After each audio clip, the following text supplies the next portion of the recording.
Attorney Raymond Palad ang mga akusasyon ngayon sa kanyang kliyente na si Ramil Madriaga na lumutang lang siya para sa hinahandang impeachment complaint laban kay VP Sara sa darating na Pebrero. Hindi ho namin kilala yung mga group na nag-file ng kaso sa ombudsman, yung impeachment. Hindi ho namin alam yan. Pero kung gagamitin nila si Ramil as witness base sa kanyang nalalaman, of course, pag pinatawag yan ng kung saang mang korte, wala ho magagawa yan kundi magtestigo base sa salaysay niya.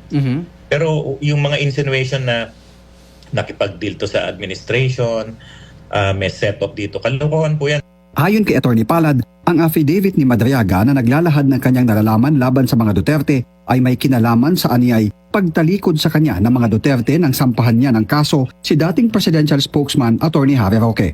Ang sabi po niya is that gawa-gawa lang yung kidnapping case na yan. Na-torture yung pinsan niya, dinawit siya, tapos ginawang basehan yung dati niyang involvement sa kidnapping, nasampahan siya ng kaso. Sabi ni Attorney Palad, may sinumpaang salaysay sila ni Rosendo Madriaga kaugnay ng umano'y pag-torture sa kanya noon para idawit lang si Ramil. Hindi anya may pagkakaila na malapit sa mga Duterte si Madriaga dahil may mga hawak silang resibo para dito. Marami ho kaming pictures na nagpapatunay na madalas sila mag-video conference, dalawa lang sila one-on-one.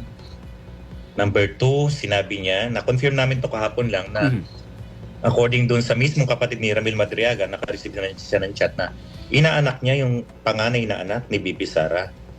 So mabigat, kung i-deny niya, dapat yung denial manggaling kay BP Sara. Miyerkules nung nakaraang linggo, nang bigyan natin ng electronic copy ng affidavit ni Madriaga ang Office of the Vice President pero wala pa silang tugon hanggang ngayon. Pero nagpasalamat si VP sa mga taga-suporta sa The Hague sa patuloy na pagtitiwala sa kanya. I thank you for your continued support. Alam nyo, I am truly blessed. Una nang binalita ng Billionaire News Channel ang lumitaw na bagman umano ni VP Sara.